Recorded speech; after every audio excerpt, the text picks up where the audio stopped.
a daddy Mac. Dance 30 years got our way, trading life and markets every day. Rusty's chained to the mines, digging deep day by day. But when Option Omega releases new features, he's free to come out and play. Option Omega, you're trading home, where every move makes you feel less alone.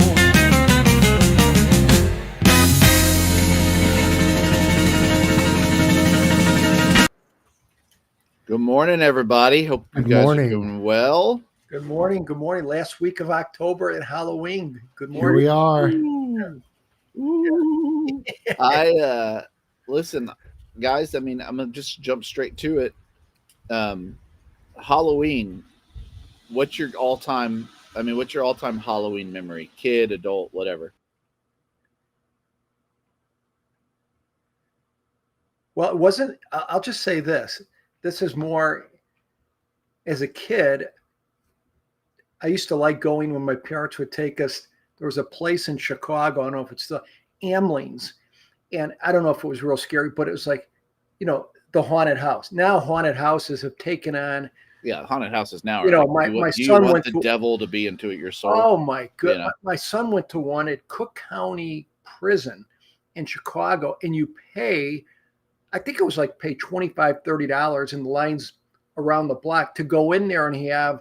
I don't know if it was the convicts or whoever scare the daylights out of you. But my best I liked probably wasn't great with the kids. We take them like we lived in Woodridge, Illinois, and they hired a bunch of these high school kids, and they said, Friday night, you go a haunted tour through the forest.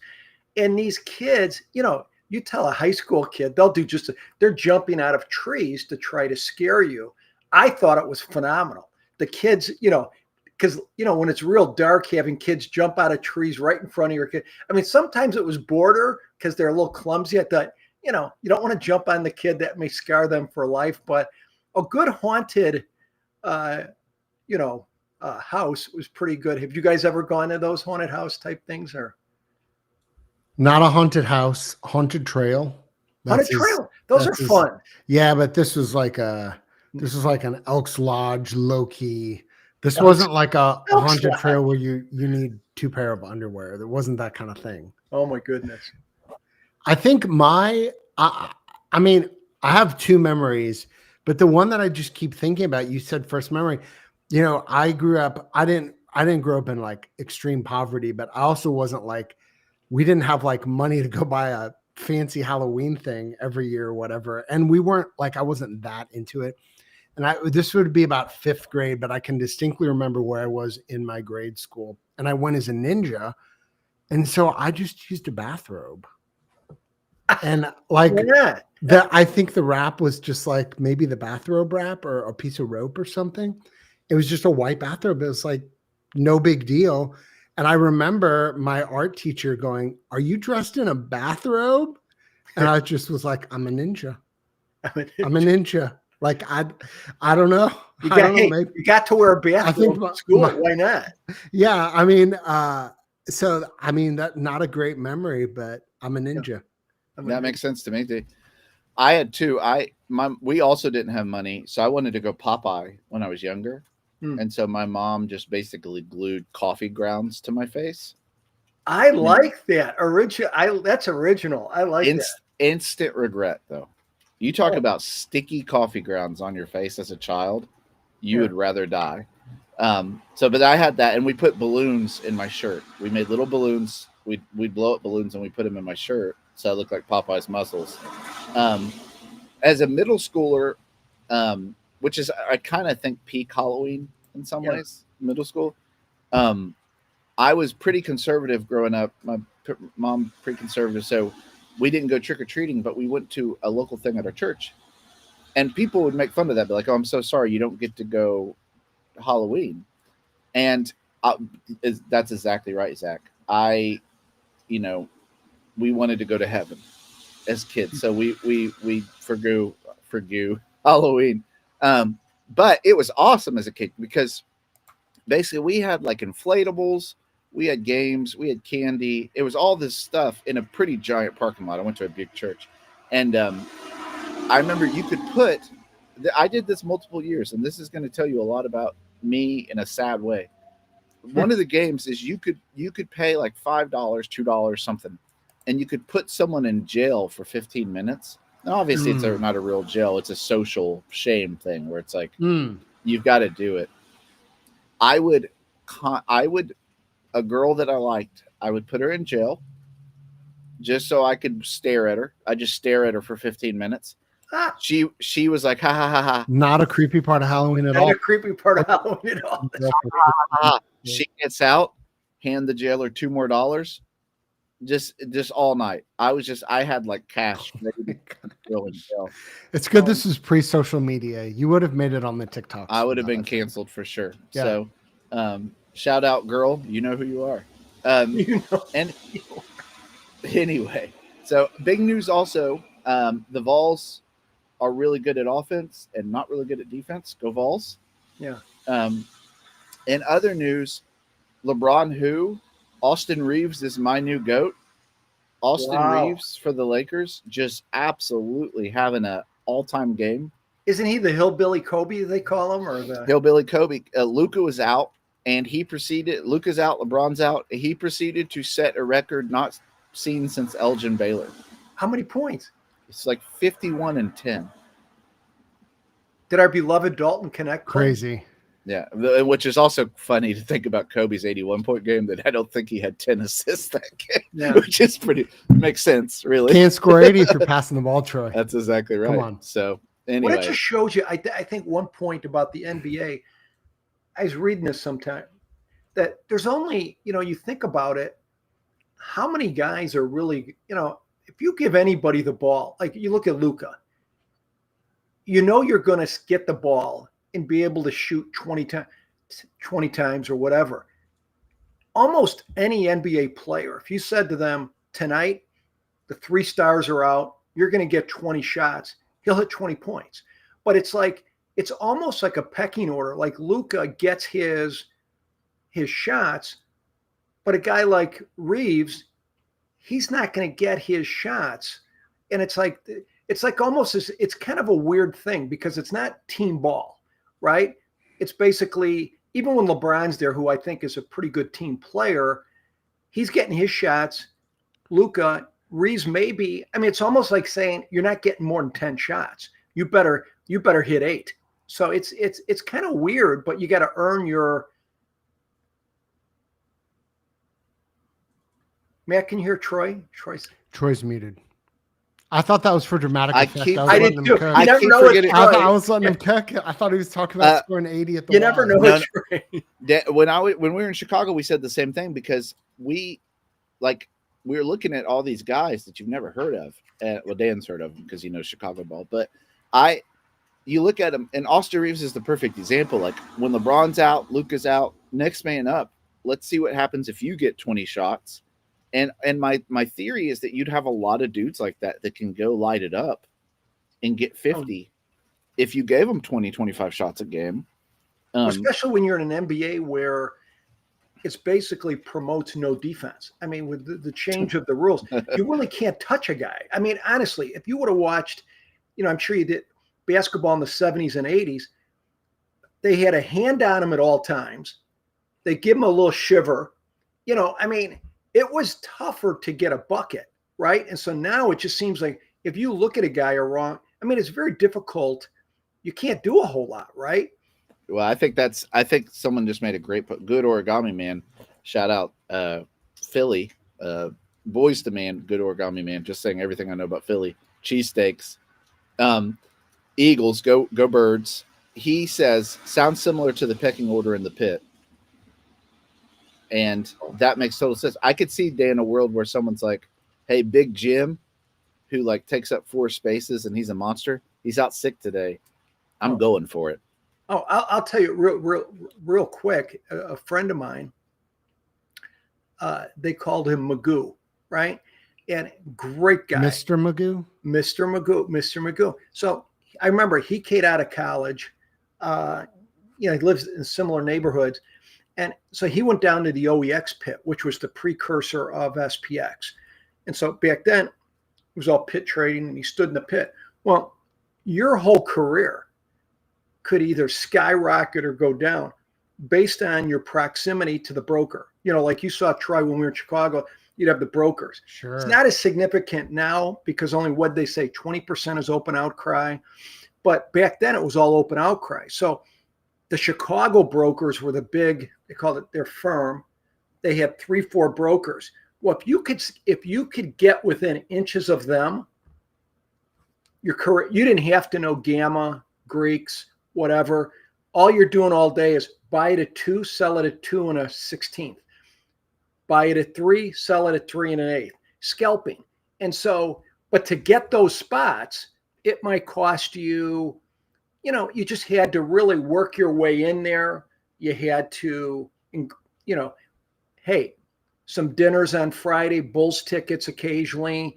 But those were, that made it. The difference, because think about it, what you could do, what a lot of guys would do is, okay, I'm going to get, looks like the market's going up, but I'm not sure.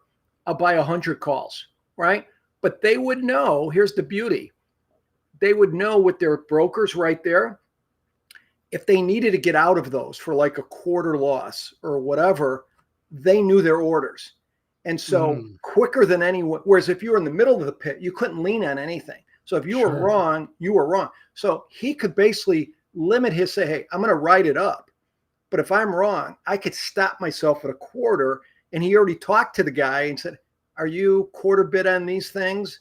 Yeah, for 500. Okay. Yeah, I'm going to need to sell a couple of those if we turn. So it was like, it was really, really, really advantageous if you were in a relationship near a broker. And people would pay up. If they could. I believe it. There were fights over those because you could get in, theoretically. All right. So you say this guy had the best spot. Theoretically, only theoretically, like theoretical Greeks don't mean a whole lot. If you got there at 6:30 in the morning when the CBO doors open, you could stand in his spot, right? And try to take his spot.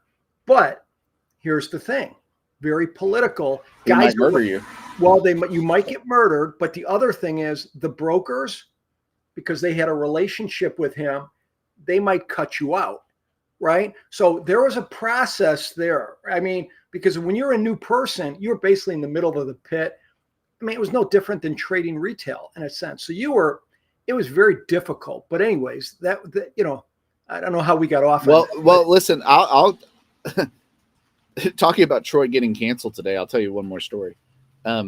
So in high school, this is 2000, 2001. Is there a cage in this story as well? There's not a cage, okay. But I will. A cage. I'm going to address the problem of racism, but I'm not. But we weren't racist. This is the way I'd say we're innocent. Everybody in this regard. So, a lot of times in basketball in the gym at our high school, the black kids wanted to play with the black kids, right? That's just I'm not stating anything. I'm just stating the facts of what I saw as a kid and what they would tell you to. The black kids won't play with the black kids. We would play. Oh, my umbrella's blowing away. Oh my gosh, this is big. Do you need to get it or? He doesn't like the story. My wife's not going to like this. Listen, I want to hear while I'm talking what you guys think I'm about to say while I'm getting this. Man, this could go. Shot. This could go a number of different ways. This could go a number of different. So I'm not. Be very careful. Be very careful, man. My basketball career ended as the 6th man in 8th grade. And I went to a very small grade school. So 6th man was nothing to be proud of. But you were in the rotation. I was in the rotation. That's you could probably argue I was really only the 6th man in 7th grade. By 8th grade, I had fallen in the rotation. Well, that ties in. That ties into what I was saying here real quick. So the black kids like to play each other, but the white kids, there was a stable of white kids that we were playing on the other side of the court. And it wasn't, I want to preempt it just in case YouTube's listening. This was not out of choice from anybody in particular other than the group of kids that were better than everybody, and they were the black kids. Yeah. So they would call us up like we're sixth men, because they always needed one. In our particular class, there were 7 black dudes. They needed one. So they would call us up. But they had one guy that was a little white baller that they were friends with. So it'd always be him, right? Well, they get in a spat, as kids do, and the white kid gets removed from the team. They call a next kid up. Next man up. But what was funny is some of the other black kids who were not mad at this other kid, they have this thing, and this is what reminded me of this, the pit trader thing. You have these relationships where they almost, even when you're called up, sometimes they don't want you to do good. They don't want to replace their friend. That's right. And so you actually, the best case scenario is where you came in with a little bit of an alpha attitude and you balled out. First, you have to ball out, and you have to make it like factually, like I'm here now. This is my court. And you really almost have to act that way. I don't advocate this in life, but you have to be like, you guys have to play with, you got to walk it and talk it. Yeah. I'm not locked in here. I'm not locked in here with you. You guys are locked in here with me. Yeah. You're on the court like this, with me, buddy. And that's why Larry Bird really is the greatest of all time. Yes. He's in the top starting 5. It's hard to argue when you look at his body work, but in such a short time because he got injured. But I mean, this was the story over and over again. You hear about Larry Bird where you get these guys that are like, these black guys in the NBA, they're like, man, the things he would say to us were just unbelievable. They would probably not be said in an era where there's on-court mics picking up everything today. Correct. Is what you're trying to say. But wouldn't you say real quick, I mean, growing up, I grew up on the west side of Chicago, and on the streets, or even in high school, I went to a pretty diverse high school in terms on the basketball team, very diverse. But you know what? It's almost like that's the music of talking trash, talking on the court. That was just a way, I mean, it was a way of expressing yourself, right? It was all constant chatter. And I remember being in the city going to basketball. I remember this older guy, he was really good. And he was I had to cover him. I didn't have any choice. And the whole way up the court, he told me what he was going to do to me once he got it past half court. And it was funny. I mean, I could, I still remember this. These guys were just not just talented basketball, but talented wordsmiths. And he said, when we get past the court, I'm going to take you to this spot, like Larry Bird. And here's what I'm going to do. I'm going to fake a little bit. I'm going to dot your eye. And he did. He absolutely did that. It's so devastating. The talk was, and that's what I've always wanted to just, if you could spend enough, if you get a courtside ticket one time to be able to hear the talk. It is interesting, because it's just a lot of chatter. I would have loved to hear like Reggie Miller, Larry Bird. Oh my gosh. Yeah. Court, Michael Jordan. Supposedly too, Indiana's just final thing. And then I need help with something that you guys can help me with. Yeah. But Indiana kind of has this reputation, like 2 of the people you mentioned are Indiana people of chirping. And, in case anybody didn't know, the Pacers got within a half of winning the whole championship last year. And they've got these 2 point guards who are currently both injured. And there was a podcast one time and they're like, listen, these 2 guys are the 2 biggest, they used a different word, but trolls to play against. And the reason that they get away with it is the Pacers' 15th man last year was a player who was not there to play basketball. He was there as a veteran presence and was a professional kickboxer. And so like James Johnson, whenever Nembhard and now Halliburton get too chippy, James Johnson you see him stand up on the bench, he starts activating, and it's just, it is part of the game. My favorite now. I have used some of Larry Bird's stuff now that I've gotten older. Yeah. Because all I've got is a post game now. I can't do anything other, but I hear you're decent, Troy. I've heard you're decent. I do have a post game. I did do my footwork. Don't negate a post game. A good post. You don't see a good post shout out Hakeem Olajuwon, my teacher, my master. Trained with him Anyway, over the summers. but listen. Train. My two favorite, and these are Larry Birdisms, is I'll tell someone, I'll just I always whisper, I never yell it. I say, I'm gonna put you in the torture chamber today. So I put you in the torture chamber. But then the other one is if I score 2 or 3 points straight, I'll just look at him and say, I'm gonna make you my special project today.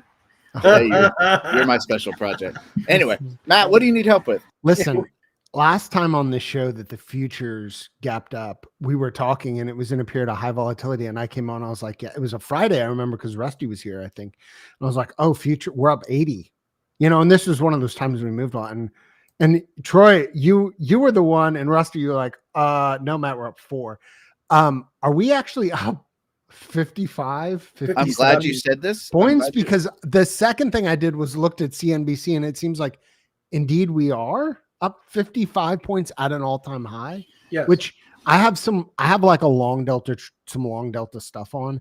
So I'm just trying to mentally prepare myself that we'd probably be down a lot because I have long delta stuff on today. But is this right? We're up. Trump went to China. President Trump went to China and immediately said, we're not going to do 100% tariffs. Yeah, so that's it. That's the news.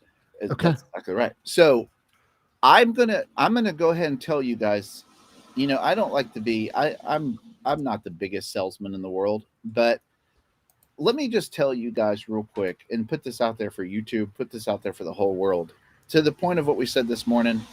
I'm gonna make you guys all my special project this morning, because he's out of control. I'm gonna dot the I. I love it. I want to tell you why Option Omega is the best backtester in the world, and really why we made Option Omega. And it's simple. Today's actually a great day for this, if you think about it. I'm going to prove I have a theory that I'm about to prove wrong through testing. Okay.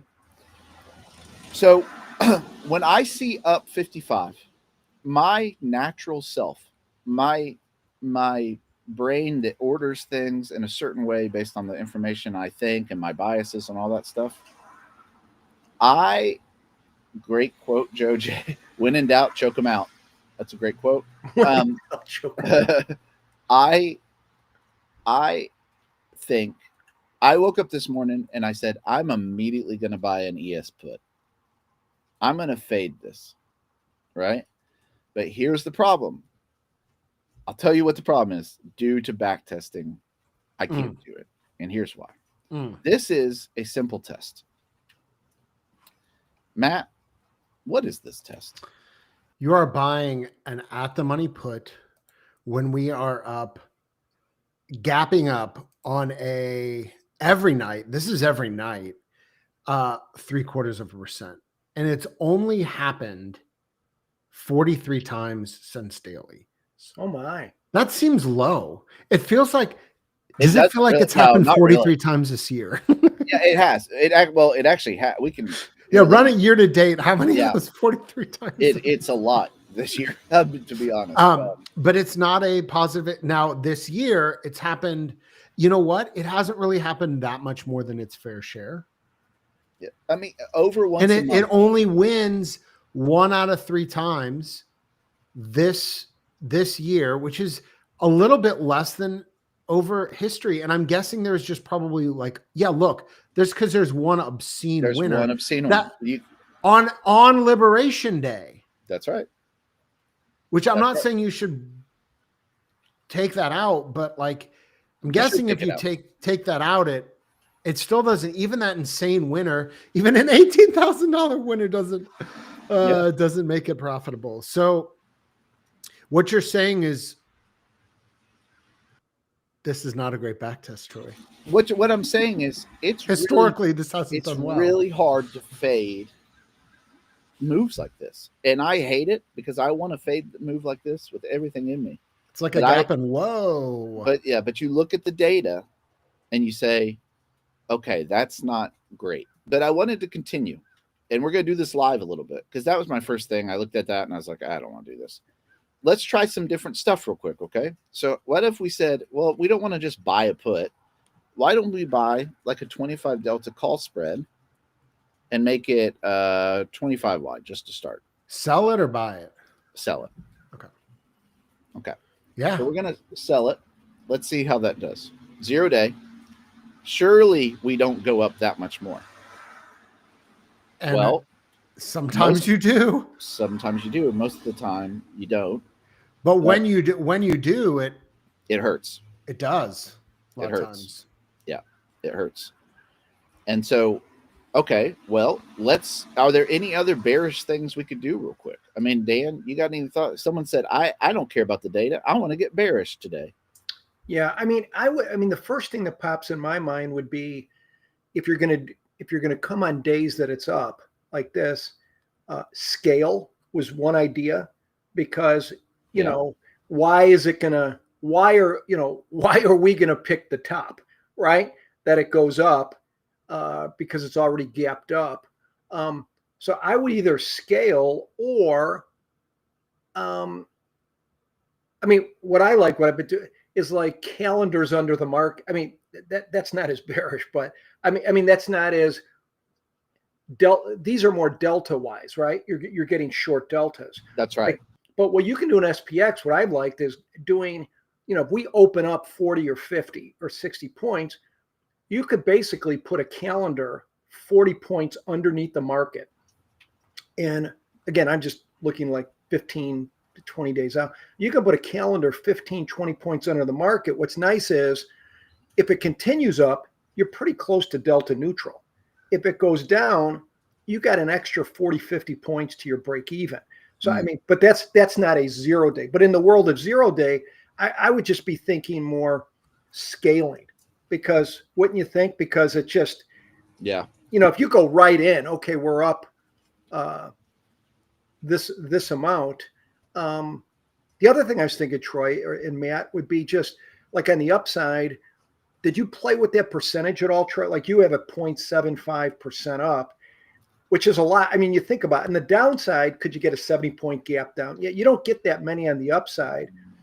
Was anything like if you played it like 0.6 or 0.55 up? I don't know if that made anything. I was trying not to do that as much. I was trying to keep just a big round number just for the testing purposes. Yeah. But no, I mean, that would definitely play into it. The thing that's interesting is at first glance, I thought, well, we're probably up 1%. We're up so high already that like it's really not even 1%. We're 55 is not even 1%, which is nuts. It's true. It's true. And last year, 55 would have been 1%. Yeah. Listen, here's the reality, guys. Good chance in a couple years we'll be talking about SPX 10,000.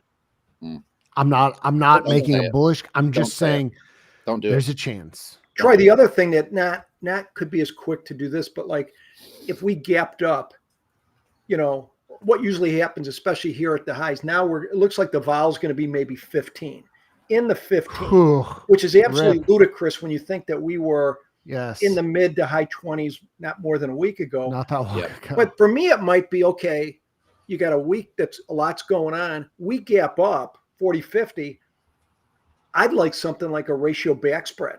Buy 2, sell 1. You're getting it a low vol. If we go down, you can get the credit. You have some room to the upside. 15 vol to be in a ratio backspread with all that's on the table this week. I think that would be a reasonable, but it's not, at least 2 thoughts that pop up. No, I think that's exactly right. This is fun because these are such easy to test because it's quick because you're just not doing a lot. You're just buying simple things. Yes. But I mean, you've got a $15,000 winner. Yeah. And that's, I mean, you're playing. Yeah, exactly. So you really, I don't know if buying anything of that magnitude is kind of a. Hey, Troy, what about like a string? Okay, you buy the put, you got this put when a big move. What if you had kind of like, okay, you buy the put, could you do well, see, I'm thinking kind of a strangle effect. Buy the put and buy some kind of call spread. So you got, are you playing? Well, that's what we just did that with the 25 delta. I mean, you bought the 25. Yeah, okay. You get some winners to the upside too if you do that. I messed it up, but you're not leaning enough long though. That's No, pretty you're neutral though, right? yeah, that's right. You're neutral, but you could do something like that, but I don't think it's going to help you much because No, probably not a 50. it's so expensive. Okay, a little bit, but the other thing to Dan's point, I mean, you could go one day out, all the way one day out, which is Oh, long distance, long distance. and you could say, I'm going to sell one of those. I'm going to buy. Oh, let's just for the sake of this. This is not going to be great. What's the point of the backspread? Yield backspread. Yield backspread. Yield. Yeah. This is an advanced structure. Dan, would you want to do that for a credit? Right into the camera. The only way you're going to get a credit, I mean, like I would normally do backspread. I haven't done that many 0 day. I mean, if you're doing 0 in 1 day, I've really grown to love the reverse iron condors. Just because they're better. Just because you know what, with backspreads, the brokerage firms destroy you with the margins unless you do it in E-minis or your portfolio margin account. To do a ratio backspread, they just eat up the capital. So I've kind of fallen in love with since you guys have been doing the reverse iron condors. Yeah, and if anybody wants to know more about them, I just dropped a link in the chat. There was a video that came out on Saturday where Dan kind of goes through a backtest, but also models a Rick. So for advanced people, you'll probably be familiar with it. For newer folks, it's a great video to check out. I just put the link in the chat. Yeah, I mean, reverse iron condors are wonderful they're standalone, but also you can use them as a hedge. I just think they make so much more sense. That what I like about reverse iron condors, just if you said what do you like the most?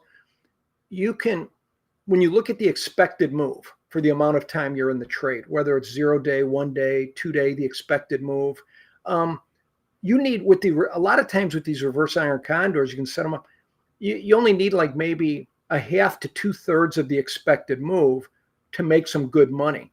I mean, there's just so many different ways you can skin these. But anyways, yeah. No, I agree. I'm helping the test here, but no, I agree. But what I'm noticing is, you look at this, it's really hard to do much of anything. I mean, that's the thing, that there's certain days where it's like, I'm not finding much. Any direction you go, selling, buying. You're right. Right. Matt, can you talk to Joe's question? Matt's what I We've got an XSP expert. A couple questions. We had a question about the PRIC. I was in favor of naming these the Puerto Rican reverse iron condors, put ratio RICs. That name has not caught on because where I'm from, PR stands for Puerto Rico. And Joe asked a question: what are your thoughts on using XSP for time spreads?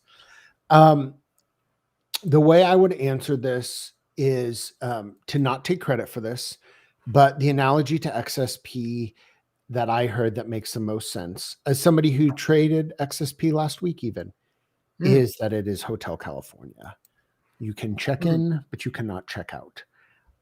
This is just my opinion. I wouldn't use anything on XSP that ever requires an exit other than just expiry. There are people that do leg in and leg out of longer term stuff, but for a time spread, there's a lot of things I'd rather do than trade a time spread with XSP, which I will not list on the show. But I will. Well, listen, I mean, hopefully that is really discouraging to all of you who were thinking about opening a bunch of positions this morning. There's certain days, 40 something's a small data set. But I mean, this is the point. These days don't happen really a lot. And so you kind of study them and you think, this is always a good time just to remind yourself, myself included, you really don't have to do anything. You said it. Yep. I mean, just let them cook. Just let your automated trades fire if they're going to fire. Yes. Because the data is built in already to this. And so you don't have to put a discretionary thing on. You don't. That's right. But I got a question for Troy and Matt. You ready? Yes. Here's the question. On a day like this, yes, right? For you guys who, correct me if I'm wrong, will occasionally maybe put on a little bit of a hedge, maybe buy a little delta put or Oof. something 2-3 months out. On a day like this, where we're going to hit the culmination of a VIX slaughter in a sense that we've gone from 28 in less than 10 days to 15 area. Is a day like today, would either of you consider, hey, I'm going to go out in my normal course of buying maybe a 4 delta put months out or something? Does anything entice you on a day like today with the VIX? I mean, VIX can get cheaper. It can get more expensive too. I think Troy, is every day a good day to buy put? Oh yeah, Troy. Troy's every day. I've already got them. That's the problem. I mean, I don't want to add to it at this juncture.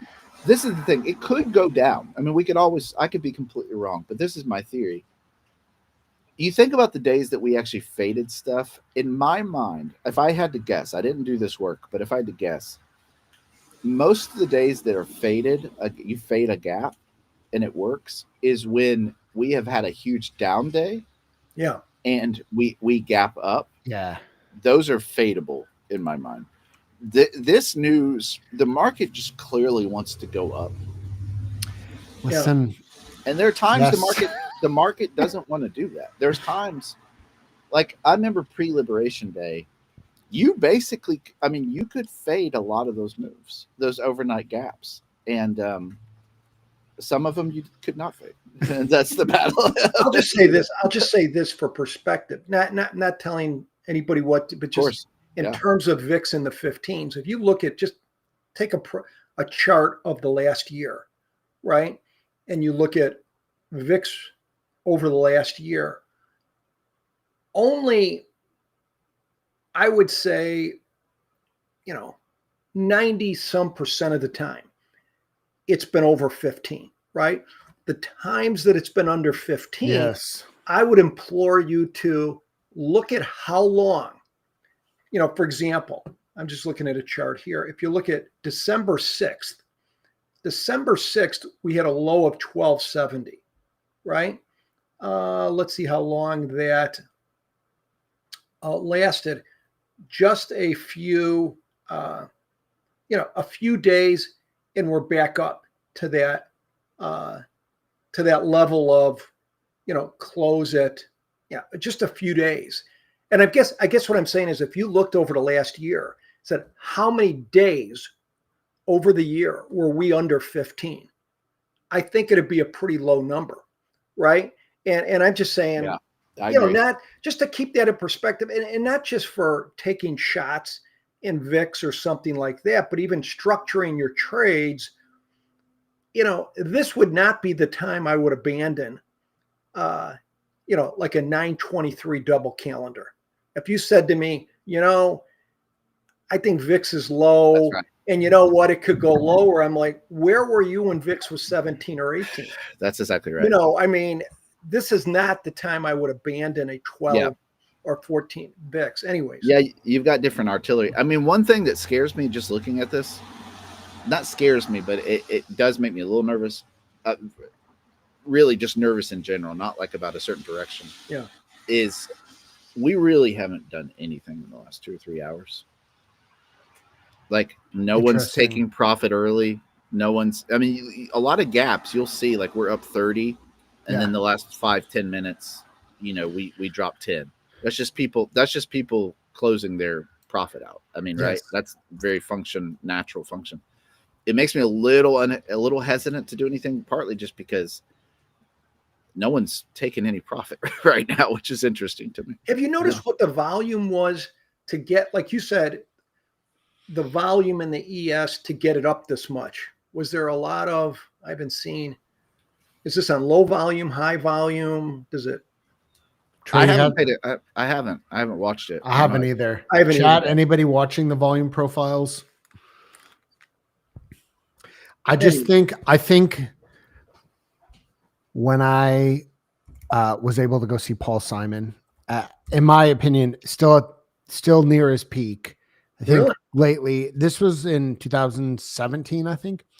He opened up the concert and just said, "Strange times." Oh yeah. Is that what he Talking said? about- Is that what he said? Strange times. Talking about his I thought, talk about Paul, a peak.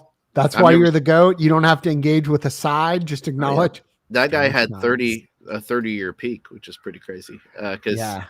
He's uh, now is Graceland- low rough. Graceland 87 was insane. Yeah, that- So anyway, That wasn't that long. Well, I can't mean, say it wasn't yeah, that long exactly. ago. Yeah, words sound old. All right, guys, listen. Be safe out there. Have a great trading Change day. You don't times. have to do anything. Don't do anything stupid. Don't try to be a hero. We don't need heroes here. We need teammates. So And we hope tomorrow to see we're gonna have another show. Yeah. We're probably gonna have a this day in history on the American Civil War. We haven't had one. We'll probably do I haven't that on talked about show Civil tomorrow. War lately.